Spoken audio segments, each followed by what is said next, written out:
सिक्किम का special package. Bharat का पहला डिजिटल नोमाड गांव। सिक्किम राज्य के पाक्योंग जिले के याकतीन गांव को अब आधिकारिक रूप से डिजिटल नोमाड गांव घोषित कर दिया गया है। सिक्किम सरकार की ओर से इसकी औपचारिक घोषणा की गई है। आज की तेज रफ्तार तकनीकी और प्रतिस्पर्धा के दौर में हम इंसान अपनी नौकरी और व्यस्त जीवन में इतने उलझ गए हैं कि शांति और एकांत की तलाश में हम परेशान रहते हैं। लेकिन काम का बोझ ऐसा होता है कि उस सुकून के पल को निकाल पाना ही मुश्किल हो जाता है। ऐसे में सिक्किम सरकार की इस खास पहल से कुछ राहत जरूर मिल सकती है।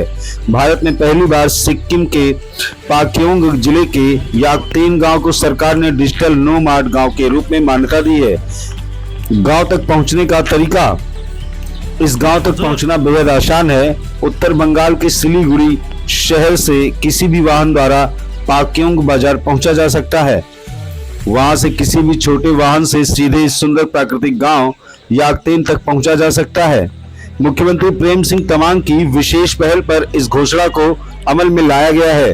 उद्घाटन कार्यक्रम में पाक्योंग जिले के जिला कलेक्टर अगवाने रमेश अग्रवाल, स्थानीय विधायक पामेल लेचा और कई प्रशासनिक अधिकारी उपस्थित रहे। सिक्किम सरकार का मानना है कि इससे राज्य में पर्यटन उद्योग को बढ़ावा मिलेगा। दुनिया के सामने सिक्किम की प्राकृतिक सुंदरता और सांस्कृतिक विरासत की पहचान बनेगी। पर्यटन न सिर्फ गांव की संस्कृति और परंपरा को करीब से जान पाएंगे, बल्कि गांव के स्थानीय व्यंजनों का स्वाद भी ले सकेंगे। प्रशासन का दावा है कि यह केवल पर्यटन को बढ़ावा देने के लिए नहीं, बल्कि इस छोटे से गांव को डिजिटल रूप में सक्षम बनाने की एक अनूठी योजना है। गांव में अब हाई स्पीड इंटरनेट कनेक्टिविटी उपलब्ध है। साथ ही पर्यटकों को सभी आवश्यक सुविधाएं भी मिलेंगी। पहाड़ियों से घिरे इस गांव में कोई भी पर्यटक आराम से छुट्टी बिता सकता है। साथ ही इंटरनेट के माध्यम से अपने काम भी पूरे कर सकता है। मुख्यमंत्री का लक्ष्य है हर परिवार में एक उद्यमी हो। इसी सोच को आगे बढ़ाने के लिए पर्यटन को बढ़ावा दिया जा रहा है और इसी योजना के तहत इस गांव को चुना गया है। सरकार अब इस गांव को वैश्विक पहचान दिलाने के लिए प्रतिबद्ध है। गौरतलब है कि इस छोटे से गांव के लगभग हर परिवार ने अपने घर को होम स्टे में बदलकर आजीविका का साधन बनाया है। गांव वालों का कहना है कि सिक्किम सरकार की इस पहल से उनका गांव और भी ज्यादा पर्यटन केंद्र बन जाएगा।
First of all, I'm Sushma Pradhan, Deputy Director, District Head of Tourism and Civil Aviation Department, Government of Sikkim. So initially, the program, the concept was there in our district collector, Amniron Sir's head. So he only wanted me to join him. So on his guidance, so I've been working since it's been like 4 to 5 months, and so even this information was led by my additional chief secretary, like when all the department heads, they know about this digital nomad, which is going to actually it is already launched. So today is the first day of digital nomad, which is already launched. So everyone knows, and they are also very happy because this is going to boost our tourism only. We are going to get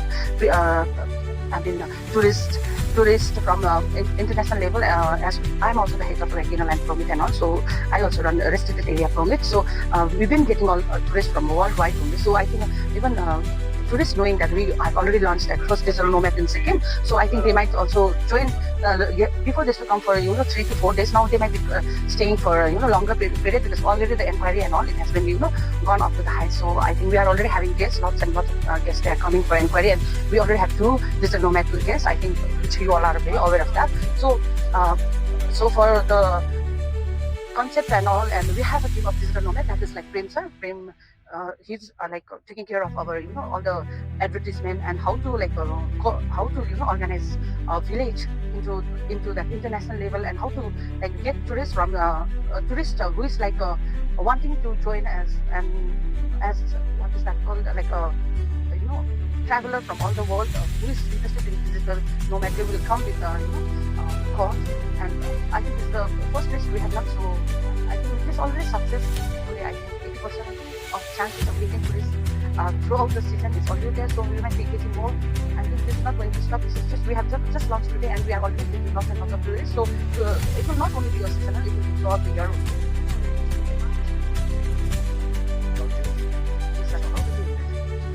So we already have a CEO and founder of TTD, that is Easy Logic. So we have to balance ourselves with nature also.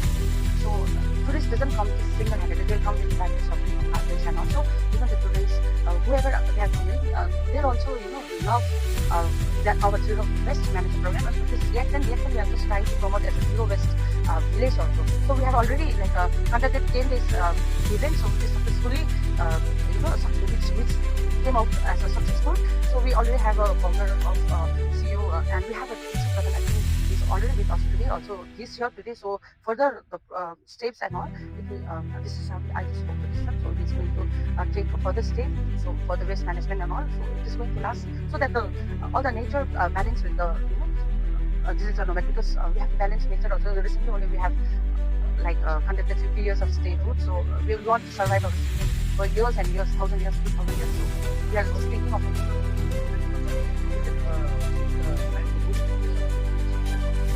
yes, you can say that it can be.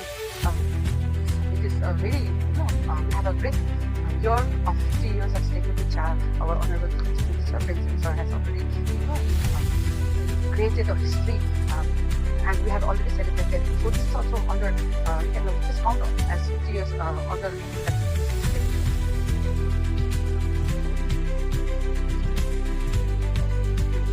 I think you all must come and visit Yaktan village. So you have the idea of what is the concept of digital nomad. We are already having a team of friends, sir, who are already staying here. So they will be here for another 1 year.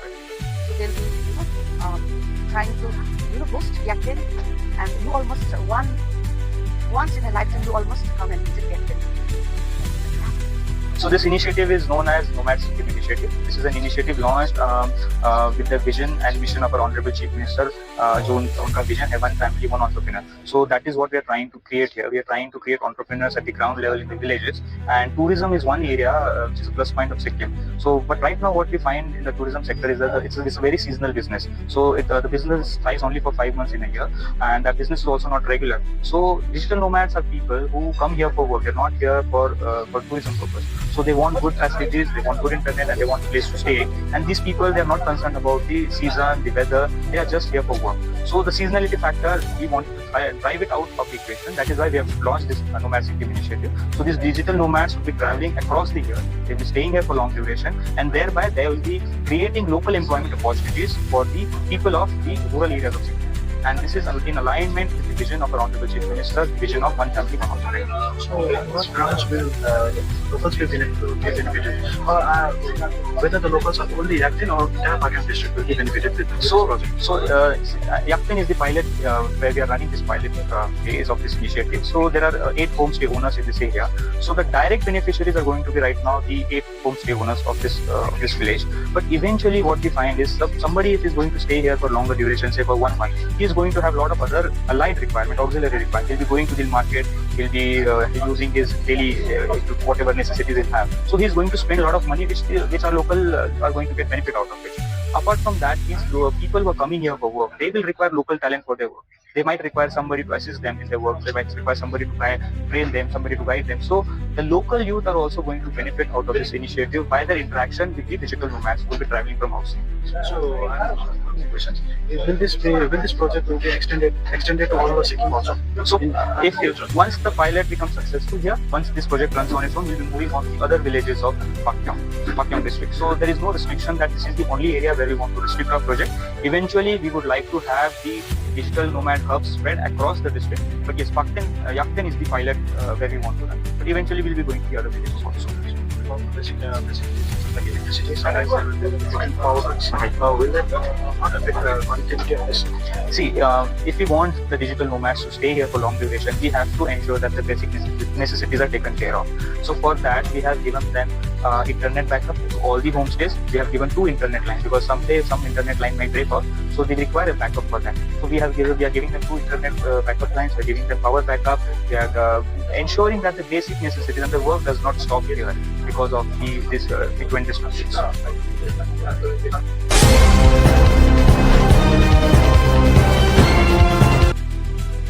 अपने job card की सुरक्षा करें और काम करने के अपने अधिकार का दावा करें।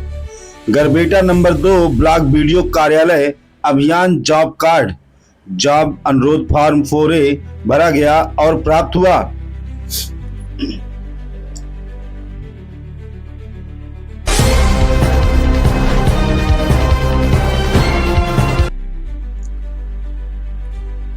आगरा नगर निगम कर्मचारियों पर मुकदमा दर्ज करने के विरोध में हड़ताल। गौरव वाल्मीकि ने बताया कि 2 दिन पूर्व खेरिया मोड़ क्षेत्र में चालान काटने को लेकर दुकानदारों से एसएफआई प्रदीप गौतम और सफाई कर्मचारी के बीच विवाद हो गया। जिस दुकानदार से विवाद हुआ था वह भाजपा विधायक भगवान सिंह कुशवाहा का रिश्तेदार निकला, जिसकी वजह से पुलिस ने विधायक के दबाव में आकर एक पक्षीय कार्यवाही कर दी। नगर निगम कर्मचारियों के विरुद्ध बलवा लूट सहित कई संगीन धाराएं मुकदमा दर्ज कर दिया गया।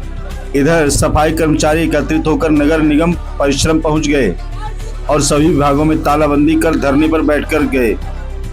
कर्मचारियों की यह मांग है कि कर्मचारियों के ऊपर लगाए गए मुकदमे को निरस्त किया जाए और आरोपी के खिलाफ हरिजन एक्ट और सरकारी काम में बाधा डालने पर मुकदमा दर्ज किया जाए।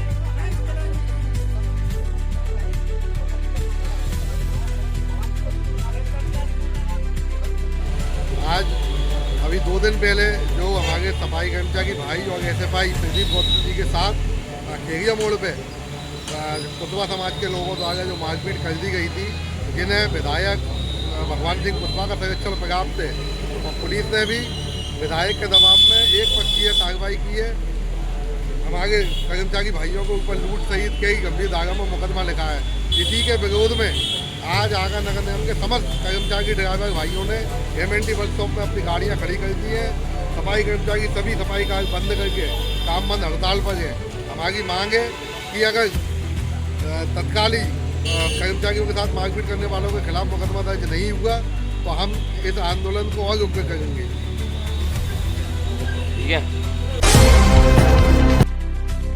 मुख्यमंत्री की काफिले की गाड़ियों में डाला गया था पानी मिला हुआ डीजल। इस मामले में हुआ स्पष्टीकरण, जांच रिपोर्ट आई सामने। डॉक्टर मोहन यादव के 27 जून को रतलाम दौरे में लगे वाहनों में जो डीजल डाला गया था उसमें पानी मिला हुआ था। यह खुलासा गुरुवार को BPCL के लैब से जांच के बाद भेजी गई रिपोर्ट में हुआ। रतलाम मुख्यमंत्री डॉक्टर मोहन यादव के 27 जून को रतलाम दौरा कार्यक्रम में लगे वाहनों में जो डीजल भरा हुआ था उसमें पानी मिला। यह खुलासा गुरुवार को BPCL लैब की जांच के बाद भेजी गई रिपोर्ट में मिला। गौरतलब है कि MP राइज 2025 में CM के प्रोटोकॉल में शामिल 19 कारें 26 जून की रात शहर के डोसी गांव स्थित भारत पेट्रोलियम के मेसर शक्ति यूज पॉइंट से डीजल भरवाने के बाद बंद हो गई थी। CM के काफिले की 19 गाड़ियों में भर दिया गया था पानी मिला हुआ डीजल। रास्ते में हुई बंद, मचा हड़कंप। रतलाम डीजल में पानी के मिलावट की पुष्टि हुई है। प्रशासन ने कार्रवाई करते हुए पेट्रोल पंप को उसी रात सील कर दिया। डीजल के 3 सैंपल लिए थे, उन्हें BPCL लैब मंगालिया भेजा गया। जांच रिपोर्ट में डीजल में पानी की मिलावट की पुष्टि हुई है। जिस पंप से डीजल भरा गया था प्रशासन ने उसे पहले ही सील कर दिया था। अब मामले में पुलिस जांच हो रही है। जिला आपूर्ति अधिकारी आनंद गोले ने बताया कि बीपीसीएल से आई रिपोर्ट को कार्रवाई के लिए औद्योगिक क्षेत्र थाना को सौंपा है। विभाग में पंप से डीजल के सैंपल लिए थे। अब आगे की कार्रवाई पुलिस द्वारा की जाएगी। लैब रिपोर्ट में डीजल में पानी की मिलावट पाई गई है। दानापुर में बीती रात बेखौफ चोरों ने रूपसपुर थाना क्षेत्र के अभियंता नगर स्थित गीतांजलि विहार अपार्टमेंट निवासी सेवानिवृत्त बैंक मैनेजर व स्कूल संचालक के बंद फ्लैट का ताला तोड़कर करीब 10 लाख की संपत्ति पर हाथ साफ करने का मामला सामने आया है। सीसीटीवी कैमरे में 3 नकाबपोश चोरों का तस्वीर कैद हुआ। सीसीटीवी फुटेज में 3 नकाबपोश चोर हाथ में दरवाजा तोड़ने का हथियार लिए सीढ़ी से चढ़ते हुए दिखाई दे रहे हैं। चोरों ने आराम से दोनों फ्लैटों को खंगाल दिया। फ्लैट नंबर 102 निवासी बैंक ऑफ इंडिया के सेवानिवृत्त बैंक मैनेजर भूपेश कुमार सिन्हा और फ्लैट नंबर 202 निवासी स्कूल संचालक राहुल कुमार के बंद फ्लैटों की चोरी की घटना को अंजाम दिया। सेवानिवृत्त बैंक मैनेजर भूपेश कुमार सिन्हा अपनी पत्नी की तबीयत खराब होने के कारण 10 दिन पूर्व फ्लैट बंद कर अपने पैतृक गांव बेगूसराय गए हुए थे, जबकि स्कूल संचालक राहुल कुमार अपने पूरे परिवार के साथ दिल्ली गए हुए थे। बताया जाता है कि चोरों ने घटना को अंजाम देने से पहले फ्लोर के अन्य फ्लैटों का दरवाजा का कुंडी लगा दिया था। चोरों ने दोनों फ्लैटों को आराम से खंगाल दिया। फ्लैट 102 के मालिक के नहीं पहुंचने से कितनी की चोरी हुई इसका पता नहीं चल सका। घटना की सूचना पाकर फ्लैट नंबर 202 के राहुल कुमार के ससुर ने बताया कि पुत्री प्रीति कुमार ने कॉल कर घटना की जानकारी दी थी। सूचना मिलते ही हम लोग यहां पहुंचे। चोरों ने फ्लैट के 3 कमरों को आराम से खंगाल लिया था। कीमती जेवरात समेत कीमती सामान चोरी कर ले गए।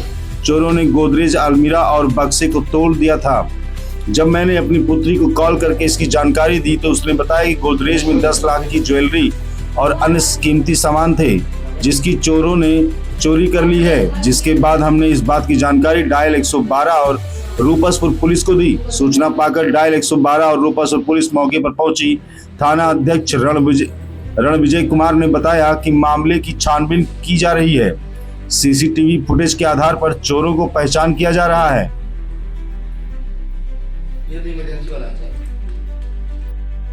रिकॉर्ड है ना, बड़ी अड्डे चल रहा है चीज के। रहने वाले आप लोग कहाँ के? और हम भी अरे इतना सेफ्टी से लोग आता इतना है। तो मैं तो फिर भी यही गेट था, नीचे वाले का तो अच्छा गेट था।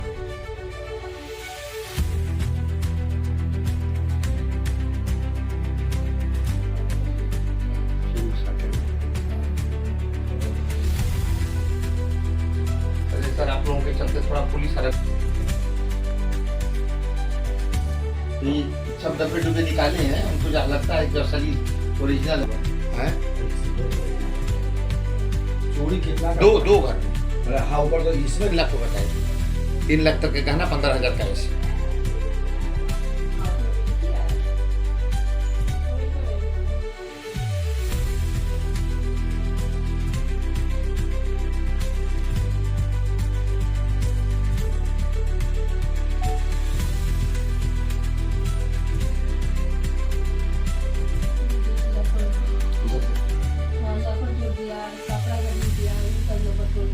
चोरी वाला सब बहाना की चीजें ले आओ।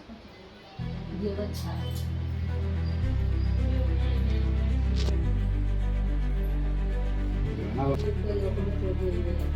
तो अंदर से लपड़ के था नहीं। अच्छा। हाँ तोड़ दिया।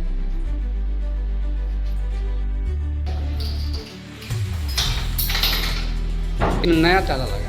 ये और ये दोनों क्योंकि मैडम हॉस्पिटलाइज शायद देख के रिपोर्ट पुलिस में गए सर। ये बैंड हो गया। आज जब बैंड हो गया तो यहाँ से निकल गया। हम निकला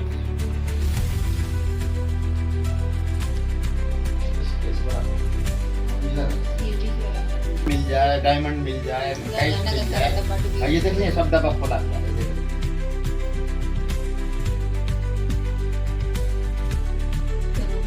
नकली वाला देखिए उनको पता है तो छोड़ दिए।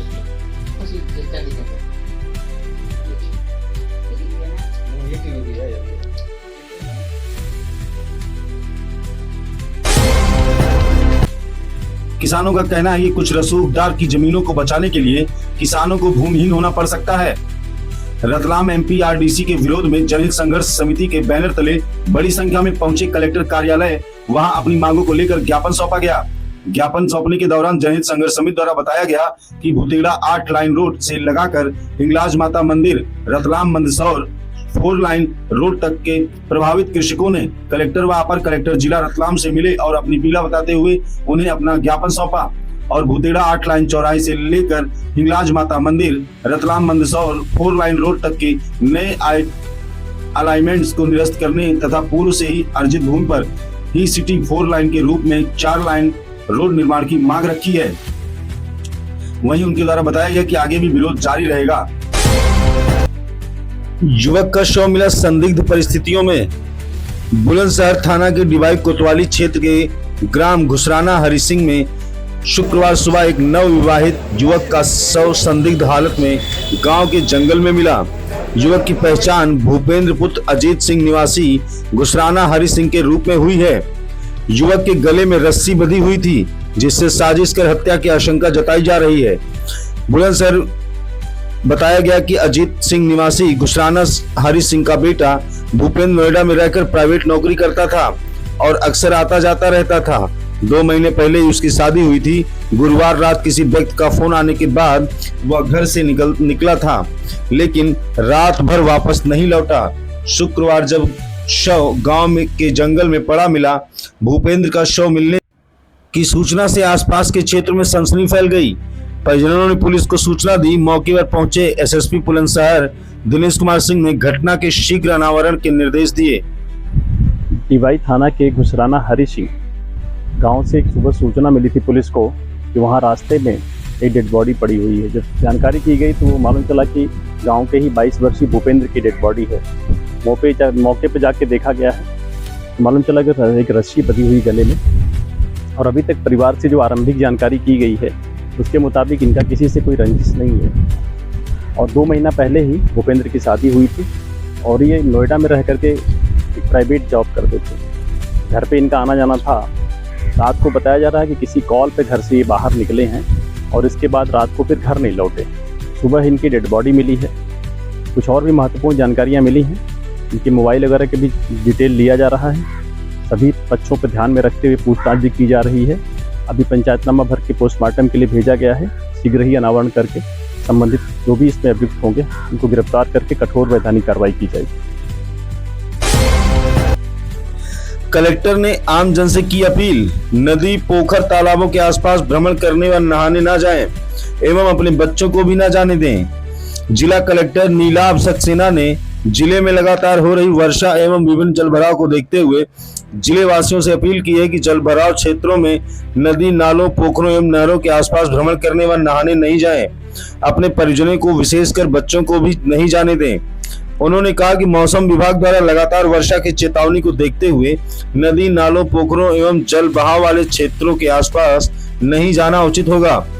किसी भी समय पानी की आवाक बढ़ सकती है। उन्होंने बताया कि वर्षा के कारण नदी, बांध व तालाब सहित अन्य भराव वाले क्षेत्रों में पानी की आवाक बढ़ रही है। प्रशासन ने इस संबंध में जल बहाव एवं भराव क्षेत्रों में आम जन से सावधान रहने की अपील की है। श्रमिक, कर्मचारी एवं शिक्षक संयुक्त आंदोलन मंच 12 जुलाई समिति की हुगली शाखा की 60वीं स्थापना वर्षगांठ के अवसर पर धार्मिक कट्टरवाद से उपजे आतंकवाद के मुद्दे पर एक विचार विमर्श बैठक आयोजित की गई। वक्ता के तौर पर प्रोफेसर सुरजीत गुप्ता मौजूद रहे। 12 जुलाई कमेटी के संयुक्त संयोजक गणेश घोष, राम प्रसाद हल्दर, सुशांता बनर्जी, रशीदा बेगम, कमल मलिक, देवाशीष कुंडू समेत अन्य नेता मौजूद रहे। बीकानेर में होनहार युवाओं को शिक्षा और कैरियर के संबंध में सही दिशा दिखाने और उनकी मदद करने के उद्देश्य से एक बड़ी पहल के रूप में Baba Farid group of institutions BFGI Bathinda द्वारा 19 और 20 जुलाई को 2 दिवसीय मार्गदर्शन सह छात्रवृत्ति कार्निवाल का आयोजन किया जा रहा है। प्रेस कॉन्फ्रेंस के दौरान मीडिया को संबोधित करते हुए BFGI कैंपस निदेशक और AICTE के पूर्व उपाध्यक्ष प्रोफेसर डॉक्टर MP पूनिया ने बताया कि BFGI सुलभ और गुणवत्तापूर्ण शिक्षा के माध्यम से युवाओं को सशक्त बनाने के लिए कटिबद्ध है। उन्होंने कहा कि इस छात्रवृत्ति कार्निवाल के माध्यम से योग्य छात्रों को 100% वित्तीय सहायता प्रदान करना और सही शैक्षणिक पथ चुनने में मदद करने के लिए विशेषज्ञ कैरियर परामर्श प्रदान करना हमारा लक्ष्य है। तो 1 रुपया भी नहीं देना, उसको कुछ भी नहीं देना, 100% एजुकेशन फ्री है। हमारी इकोनॉमिकल वीकर सेक्शन कैटेगरी के लिए भी मेरा परिचय मैं प्रोफेसर MP पूनिया हूँ, बीकानेर इंजीनियरिंग कॉलेज का प्रिंसिपल रहा, फिर मैं दिल्ली AICTE वाइस चेयरमैन रहा। अभी Baba Farid group of institution Bathinda है, उसका मैं कैंपस डायरेक्टर हूँ। काफ़ी बड़ा कैंपस है जिसमें 60 तरह के कोर्सेज हैं। और आज मेरा बीकानेर आने का उद्देश्य ये है कि हमारे पास जो स्कॉलरशिप की और जो स्कीमें हैं, फाइनेंशियली जो बच्चे कमज़ोर हैं, एकेडमिकली जो साउंड हैं, ऐसे बच्चों को मैं अट्रैक्ट करने आया हूँ। ऐसे बच्चों से कि पेरेंट्स को एक मैसेज देना चाहता हूँ कि आप अपने बच्चे की पढ़ाई इस वजह से मत रोकना कि उनके पास पैसे की कमी है। बच्चे के पास कोई भी हुनर है वो कॉलेज में साथियों को दे, अपनी प्रतिभा को वहाँ पे आगे बढ़ाए। फाइनेंशियली हम उनको हेल्प करेंगे और बच्चों की जिस दिशा में उनको जाना है उस दिशा के अंदर आगे बढ़ाने में हम लोग मदद करेंगे। इसी पर्पज से आया हूँ और मैंने आज रिक्वेस्ट की है मेरे पत्रकार साथियों से कि कम से कम 10 बच्चे मेरे को ऐसे दीजिए जिनको हम मेहनत करके और एक देश के लिए रोल मॉडल बना सके, जिनके अंदर पोटेंशियल। आपने स्कॉलरशिप की बात की, 100% स्कॉलरशिप किस तरह से रहेगी? हम लोग काफ़ी बच्चों को स्कॉलरशिप भी देते हैं, पर्टिकुलरली मेरिट बेसिस पे देते हैं या फाइनेंशियली जो वीक है उनको देते हैं। तो ऐसी स्कॉलरशिप भी हमारे पास अवेलेबल है। एक हमारी बाबा फरीद ग्रुप ऑफ इंस्टीट्यूशन की स्कॉलरशिप है जिसका एक रिटर्न हम एग्जाम लेते हैं, उसके बेसिस पे स्कॉलरशिप देते हैं।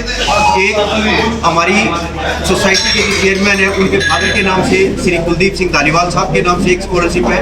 उस बच्चे के अंदर जो स्पेशल अचीवमेंट्स बच्चे के किए हुए, चाहे स्पोर्ट्स में किए हुए, चाहे कल्चरल एक्टिविटीज़ में किए हुए, चाहे एकेडमिक्स में किए हुए हैं, उन बच्चों को भी जो स्कॉलरशिप में आता है उसको पूरी स्कॉलरशिप हम लोग दे रहे हैं। हाँ, BFGI का सेट मैंने बताया, अपना एक एग्जाम लेते हैं, उस एग्जाम के अंदर जो बच्चा क्लियर करता है उसको हम पूरी स्कॉलरशिप। अभी हम जो 2 दिन के लिए आज हमने पत्रकार साथियों से बातचीत की, कल और परसों का दिन यानी 19 और 20 यहाँ पे कंसेप्ट कोचिंग क्लासेज है जो श्री मिडा जी हैं, भूपेंद्र मिडा है, वो मेरे स्टूडेंट्स हैं, उनके यहाँ पे हमने कार्निवल रखा है जिसमें हम स्कॉलरशिप का बच्चे जो भी हमारे पास आएंगे उनको कैसे हम कैरियर के लिए काउंसलिंग कर सकते हैं, कैसे उनको फाइनेंशियल हेल्प करेंगे और कैसे 3 साल या 4 साल की डिग्री करने के बाद वो कहाँ पे पहुँचेंगे। और उसका एड्रेस हमारा KK कॉलोनी है। KK कॉलोनी कंसेप्ट क्लासेज में हमारी टीम वहाँ पे अवेलेबल होगी, तो कैरियर काउंसलिंग भी करेगी और बच्चों को स्कॉलरशिप के बारे में गाइड करेगी।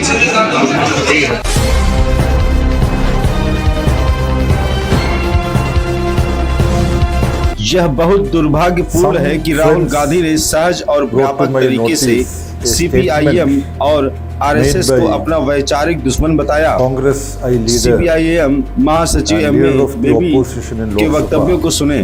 Mr. Rahul Gandhi, he has stated that he is committed to fight RSS and CPIM ideologically. It is very unfortunate that in Kerala, where CPIM has been in the forefront of fighting RSS ideologically, politically, and they have killed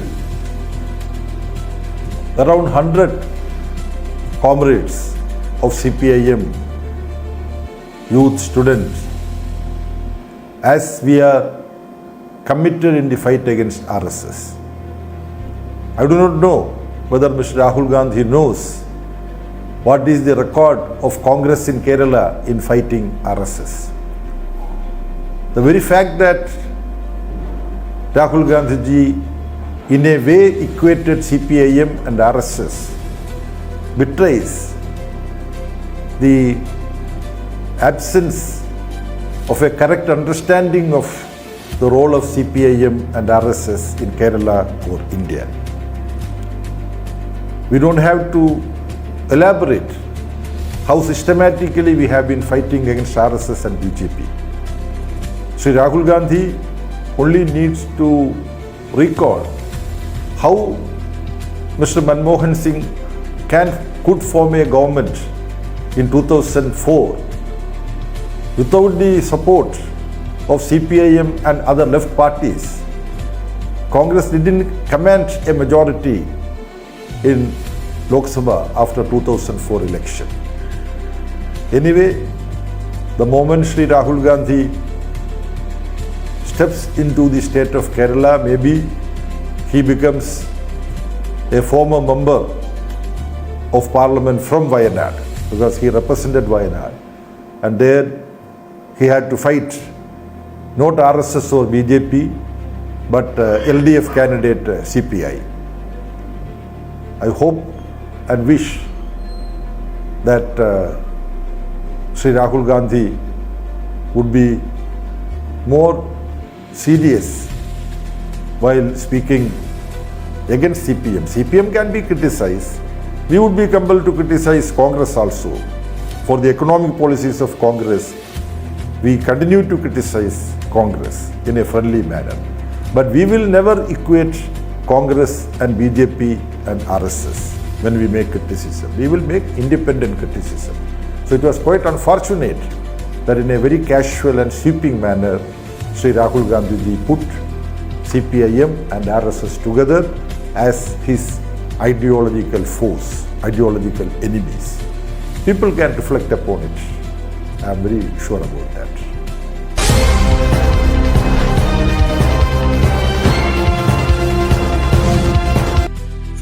Bhajpa शासित राज्यों में बंगाली भाषी प्रवासी श्रमिक हो रहे हमलों के शिकार, उत्पीड़न और मतदाता सूची में विशेष संबोधन के बहाने लोगों को राज्य विहीन बनाने की साजिश के खिलाफ 18 जुलाई की शाम को कोन नगर में CPIML ने प्रदर्शन किया। कोटरांग नंबर 2 कॉलोनी बाजार में एक विरोध रैली आयोजित की गई, जो कोन नगर में CPIM लिबरेशन के उत्तरपाड़ा जोन एरिया कमेटी के पार्टी कार्यालय से निकले दस्ते के जुलूस के निकटवर्ती क्षेत्र के कुछ हिस्सों में जाकर समाप्त हुई। राज्य परिযায়ী বাংলাভাষী শ্রমিকদের সুরক্ষার্থে পশ্চিমবঙ্গ সরকারকে অবিলম্বে ব্যবস্থা নিতে হবে। ইনকলাব জিন্দাবাদ, জিন্দাবাদ, জিন্দাবাদ। বেভাগা তেলেঙ্গানা নকশাল বাড়িলা ছিলাম, CPIML লিবারেশন জিন্দাবাদ, জিন্দাবাদ, জিন্দাবাদ। ভোটার তালিকা বিশেষ সংশোধনের নাম করে সাধারণ মানুষকে বেনাগরিক করার বিজেপির চক্রান্ত ধ্বংস করো। ইনকলাব জিন্দাবাদ, জিন্দাবাদ, জিন্দাবাদ। CPIML লিবারেশন জিন্দাবাদ, জিন্দাবাদ, জিন্দাবাদ।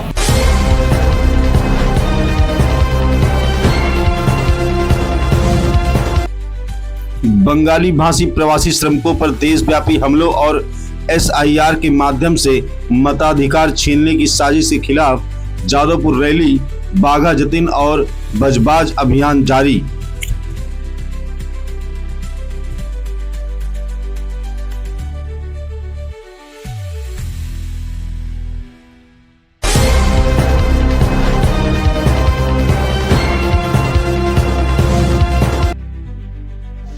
साठ के दशक से हम लोग यहाँ रह रहे हैं।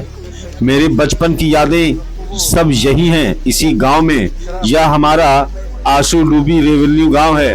हम नहीं जानते पैकन के बारे में, इस शब्द को इससे पहले कभी नहीं सुना, पर अब सरकार ने हमें पैकन रिजर्व फॉरेस्ट का बताकर उजाड़ दिया है।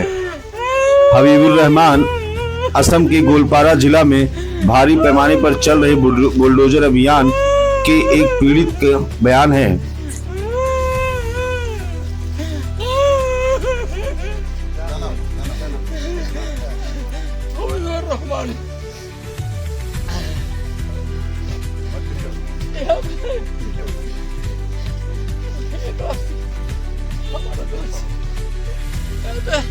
हमारा तो ये चेतना नहीं है, हमारा इससे आगे हमारा बाप दादा भी यहाँ रहे, 70 साल 60 साल आगे से यहाँ पे हम। ये हमारा रेवेन्यू विलेज है, आशुडुबी रेवेन्यू विलेज है। इसको कैसे वो पाइकन बनाया हम लोग को मालूम नहीं है। एक साल से बोला है जो पाइकन पाइकन, हम लोग तो पाइकन का नाम कभी भी नहीं सुना है। हमारे आशुडुबी रेवेन्यू विलेज कृष्णाई GP दूध नई समष्टि, हमारे आशुडुबी रेवेन्यू विलेज है हमारा। कैसे पाइकन हुआ है तो हम लोग को मालूम नहीं है। पाइकन बोलाकर हम लोग को उच्छेद कर दिया।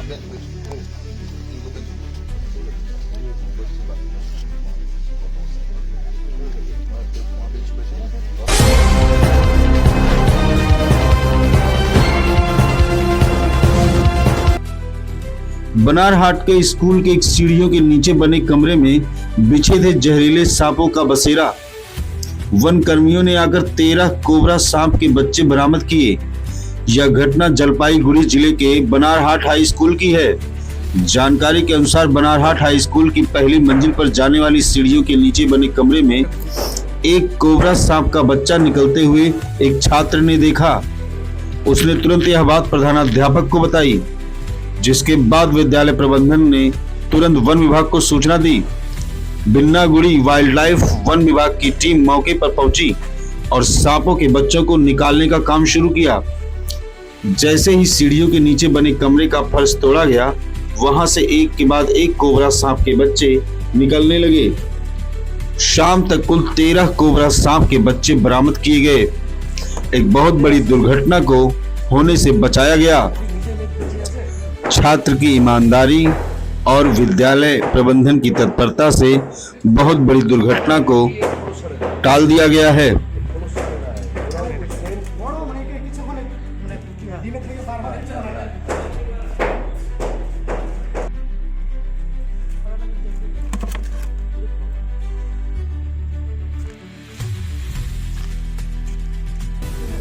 বেরোলো ছোট থেকে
আপনারা ফরেস্ট ডিপার্টমেন্টের থেকে এসেছিলেন বানারহাট হাই স্কুলে, কটা সাপ পেলেন? আমরা এখানে আসছি মোটামুটি আসার পরে প্রথমে পেয়েছিলাম একটা, তারপরে আরও অফিসার করলাম, করার পরে একটা পরে একটা দিয়েছে এতক্ষণে মোটামুটি 11টা সাপ ধরে। এটা কি সবগুলো কি সাপের বাচ্চা? সবগুলো সাপের বাচ্চা, এটা বিলকুল সাপের বাচ্চা, এটা ইংলিশ দিতে পারে স্পাইকিক্যাল কোবরা। আর এর সাথে ডিম পারে মোটামুটি 25 থেকে 28 ডিম পারে। তাহলে কি এখনো নিশ্চিন্ত হওয়ার মতো ব্যাপার নেই? 11টার মতো ধরা পড়লে আরও থাকতে পারে? থাকতে পারে, আর কিছুগুলো অনেকগুলো যেমন দেখলাম কিছুগুলো বেরিয়ে গেছে, হয়তো বেরিয়েও যেতে পারে, এখন থাকতেও পারে, কনফার্ম বলতে পারতেছি না আছে বা নেই। আচ্ছা, আপনারা কোন রেঞ্জ থেকে এসেছিলেন? আমরা বিনাগুড়ি ওয়াইল্ড লাইফ থেকে এসেছি। আপনার নাম? আমার নাম রাহুল। হাই স্কুলে অনেকগুলো সাপ বেরিয়েছিল শুনলাম, ফরেস্ট ডিপার্টমেন্ট এসে সাপের বাচ্চাগুলো ধরে নিয়ে গেছে। এটা কোথাও থেকে ধরা পড়লে কখনো আপনারা দেখতে পারেন? আজকে বানারহাট হাই স্কুল যখন জোর কদমে চলছে, ক্লাস চলছে, তখন টিফিন হয়ে গেছে। 2:10 পরে আমরা লক্ষ্য করলাম দোতলায় ওঠার যে সিঁড়ি ক্লাস রুমে, সেই সিঁড়ির নিচে একটি ঘর আছে, সেই ঘরটি তালাবন্ধই থাকে, সিঁড়ি ঘর।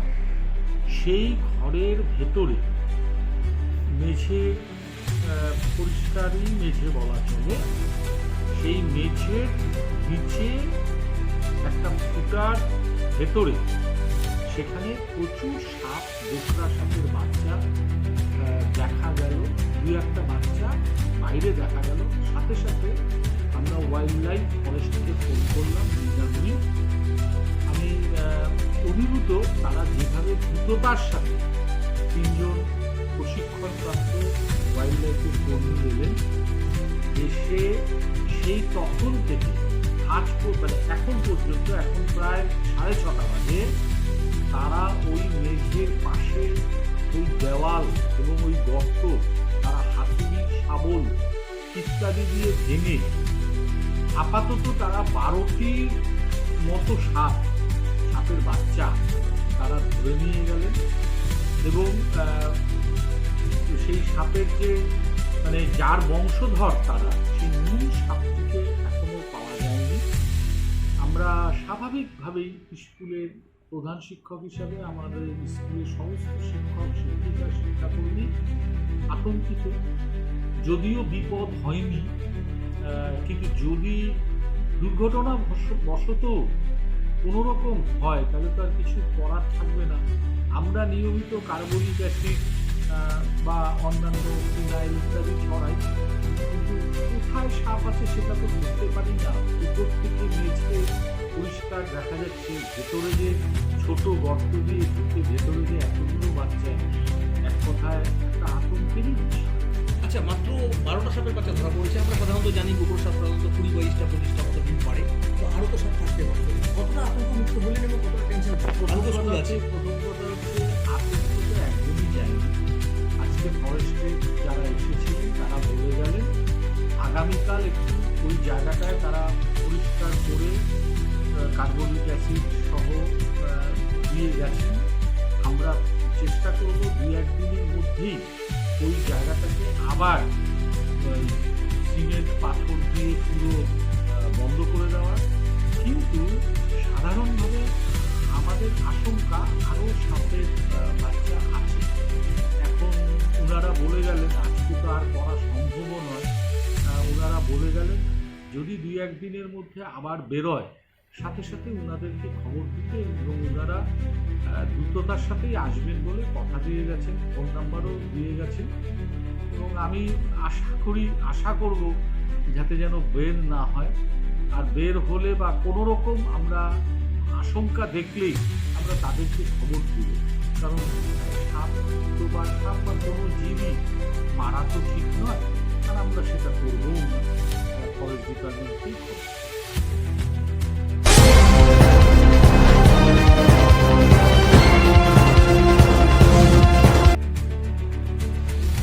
डोंगरगढ़ स्थित मां बलेश्वरी ट्रस्ट समिति में 50% पदों पर अनुसूचित जनजात आदिवासी समुदाय के लोगों को आरक्षण देने की मांग जोर पकड़ रही है।